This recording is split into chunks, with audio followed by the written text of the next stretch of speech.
La chambre de mise en accusation de Bruxelles a été saisie mardi dernier par la famille Lumumba dans l'optique de faire comparaître tous ceux qui ont été impliqués de près ou de loin dans l'assassinat du héros national Patrice Emery Lumumba. Cette chambre belge s'est appuyée sur la loi de compétences universelles de 1993. Que peut-on comprendre de cette loi universelle? Maître Claude Kanyeke-Teboba précise. En ce qui concerne le dossier Lumumba,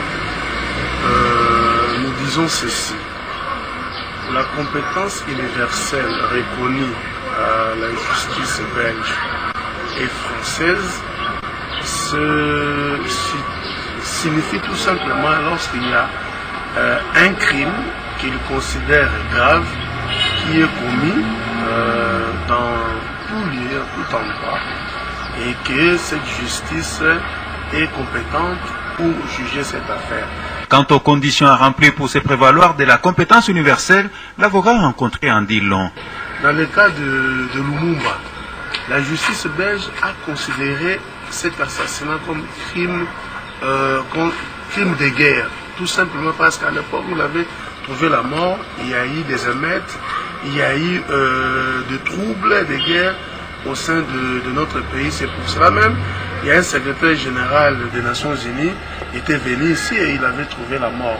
Donc, étant donné qu'actuellement il y a, si pas tout, mais quelques enfants de regretter Lumumba sont résidents en Belgique. Donc c'est l'un des éléments pour que la compétence universelle joue. Plusieurs personnalités belges ont l'épée de Damoclès sur la tête, notamment Jacques Brassinet, diplomate belge au Katanga en 1961, Étienne Davignono, jeune diplomate en 1960, Charles Hugues, chef de cabinet du ministre de la Défense de l'État du Katanga et en RDC, Justin-Marie Bomboko, ministre des Affaires étrangères, et Jonas Mukamba, convoyeur du colis vers le Katanga. Ça me réjouit deux fois plus parce que je suis parmi les gens qui ont fait cette plainte pour que ces gens-là soient produits devant les juridictions belges. Donc j'espère qu'enfin, après une cinquantaine d'années, moi et d'autres Congolais qui s'intéressent à ce sujet, on va connaître la vérité de ce qui s'est passé par rapport à la mort de notre héros national. Nous demandons d'abord la connaissance de cette vérité. Ça fait 50 ans.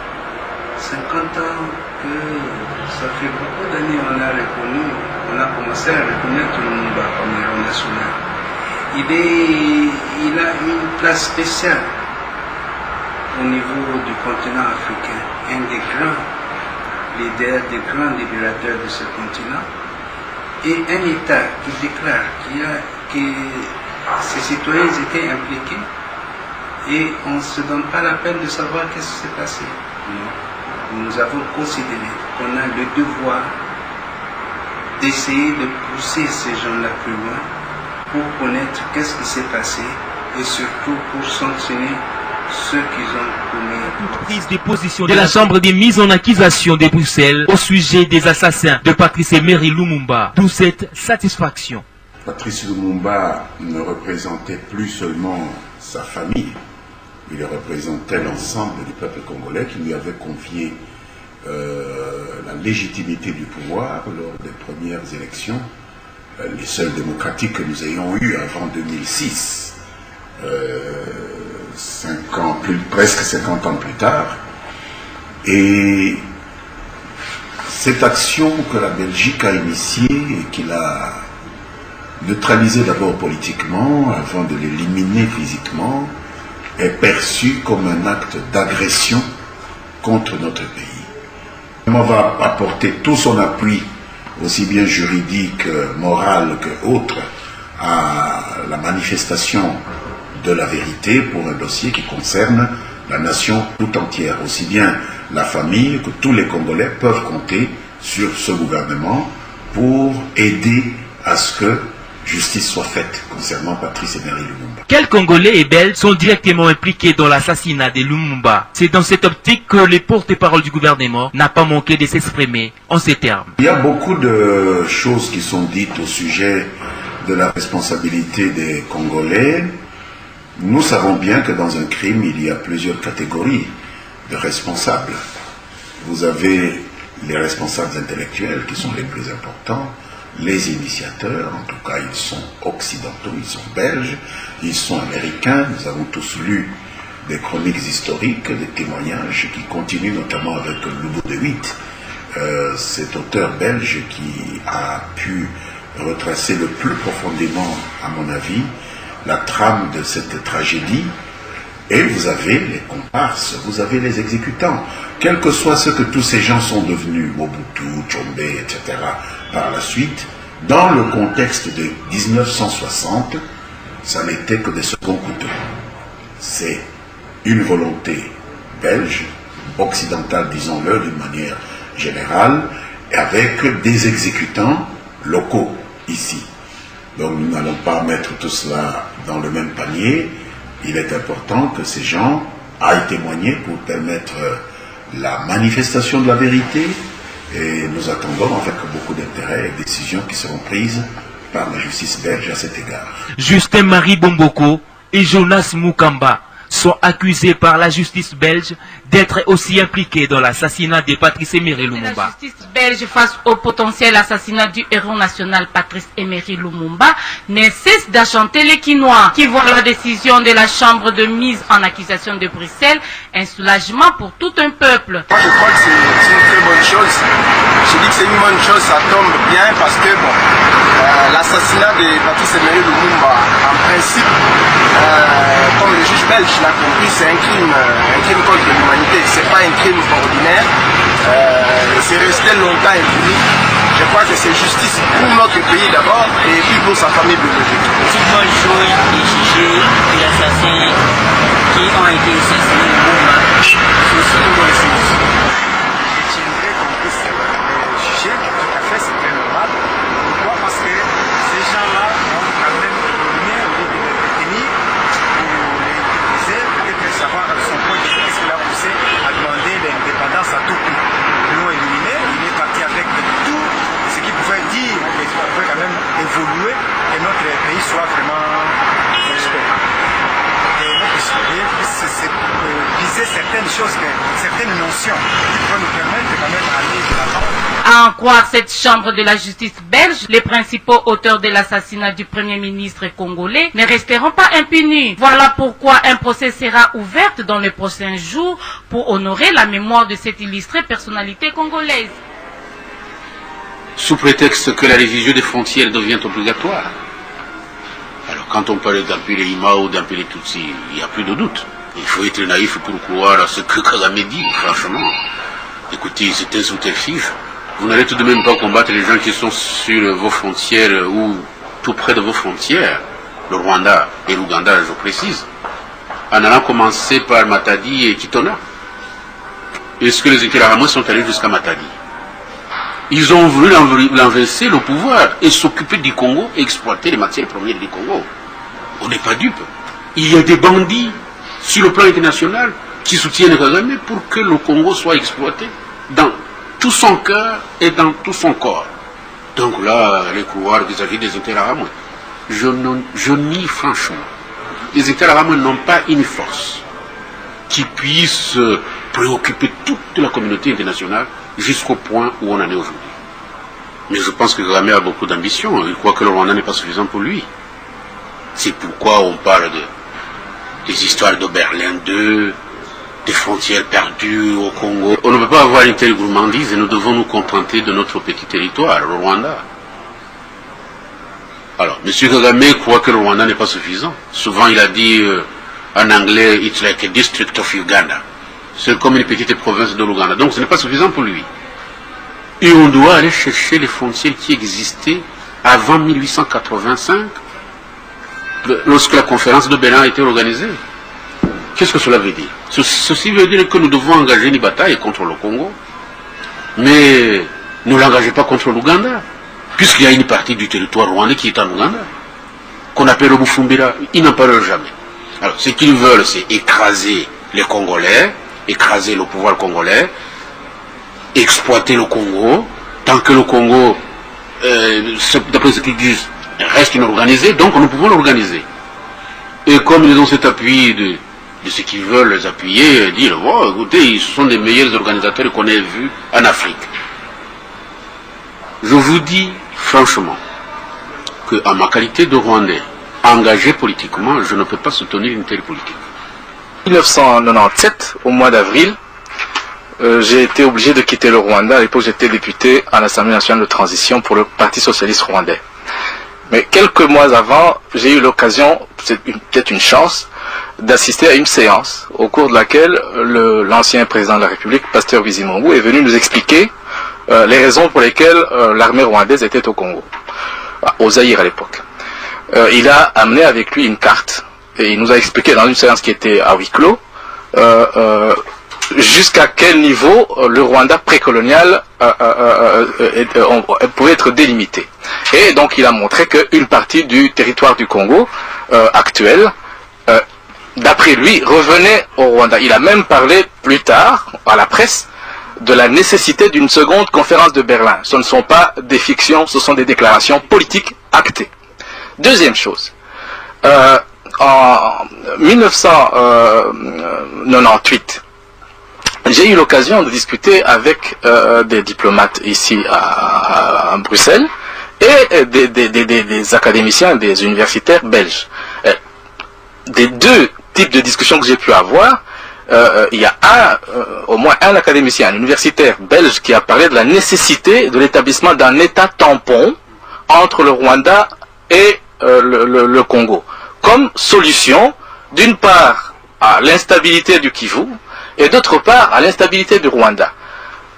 L'État tampon devra servir à absorber le trop-plein de population rwandaise qui ne peut pas trouver de la place au Rwanda. C'est un projet qui existait depuis avant la colonisation.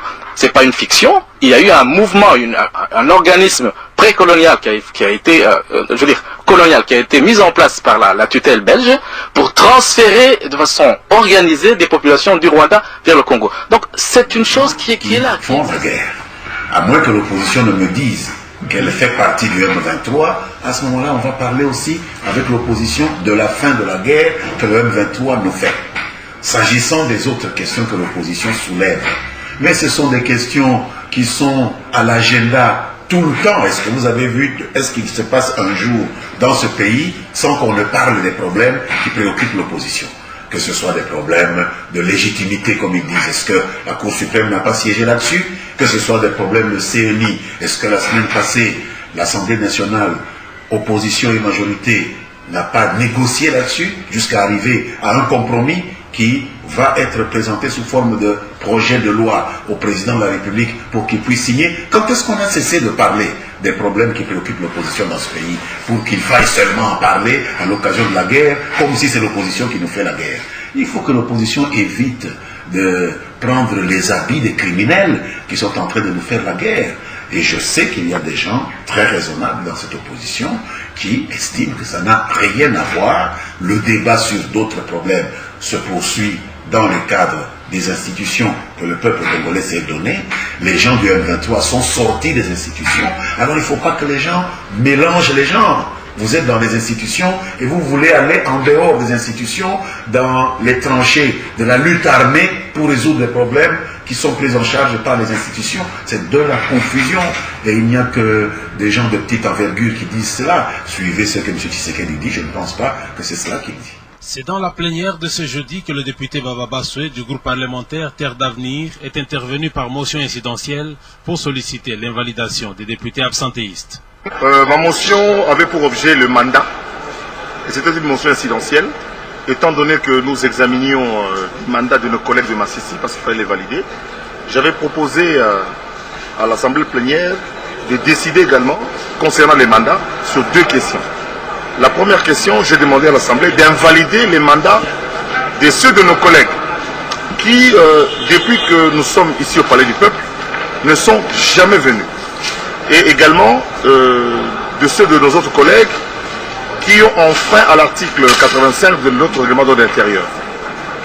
À l'alinéa 6 qui dit ceci, le mandat des députés prend fin pour absence non motivée et non autorisée pour un quart d'absence dans une session. Nous avons des collègues qui n'ont jamais été là. Alors ces gens-là, j'ai voulu que le peuple le sache, ils gagnent de l'argent. Quelqu'un qui l'ont interrogé donne raison à ces députés de la majorité présidentielle. C'est tout à fait d'accord, parce que vous n'assistez pas dans toutes les institutions du monde. Vous n'assistez jamais, mais vous touchez l'argent. On travaille et puis vous êtes payé. Comment est-ce que vous travaillez pas, mais vous êtes payé? On travaille pour l'État congolais. Mais quand on trouve que quelqu'un qui veut toucher des émoluments, mais il ne travaille pas, il ne preste pas. Ça, c'est inacceptable. Moi, je dis c'est inacceptable. J'assume ce que je suis en train de dire. Il faut qu'on les invalide. Ça prouve que Zachary Babasoe reste dans la ligne de la positivité. En fait, ces députés sont les mandataires de ce peuple citoyen. Au moment où un mandataire ne sait pas bien exécuter son mandat, qu'est-ce qu'on fait? Tout s'annule. Si les députés aujourd'hui commencent, ça fait la honte, ça prouve ce que peut devenir ce pays. Comment les députés, ils viennent, il y en a qui viennent le matin, une heure après, ils sortent pour aller dans des boîtes, tout ça, faire la vie bizarre. Ils se sont devenus comme des affairistes. Quand il n'y a pas des affaires, on sort, on est un peu présent, c'est vrai, quand on dit qu'il y a l'argent, quand on dit qu'il faut voter, là, ils viennent pour voter ceux qui n'ont pas pu suivre. Pour moi, j'ai cité la démarche de l'honorable Zachary Babasoe, ils doivent tous quitter le Parlement. Que lorsque un député est élu, il a eu la confiance de sa base ou ses électeurs. Normalement, il doit les défendre.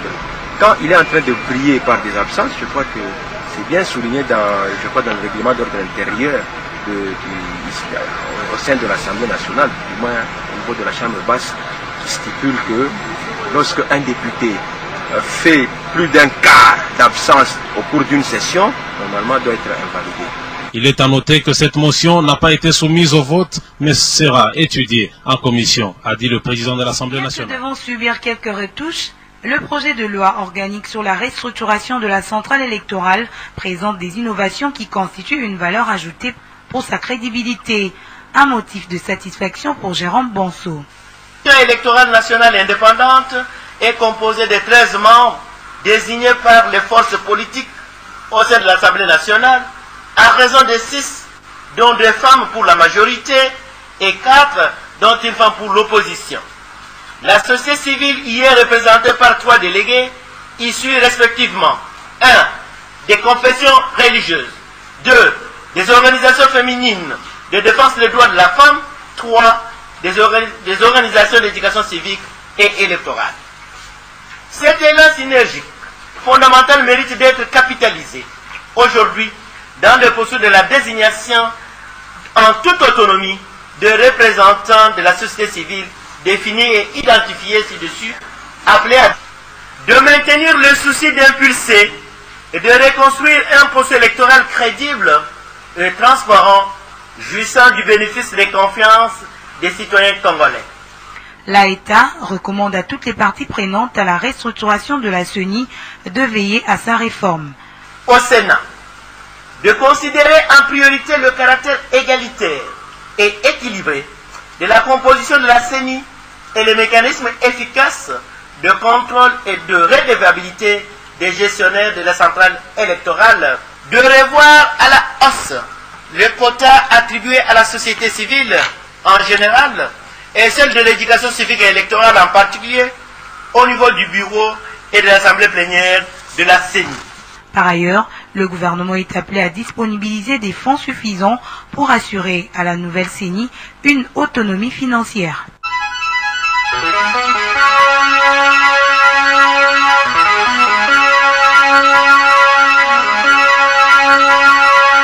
On commence par la référence plus qui alerte qu'au moment où les délégations du M23 et du gouvernement négocient à Kampala, les Rwandais renforcent en hommes et en munitions les positions du M23.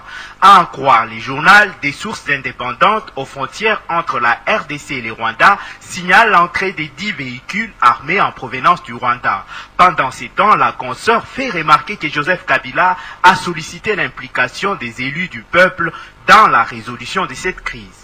Et la référence plus de relever tout de même que les députés ont principalement exigé la tenue d'une table ronde afin de débattre non seulement du Kivu, mais aussi des autres mots qui rongent la RDC. Les masques tombent à Kampala, le M23 exige d'administrer Goma lance en une le palmarès.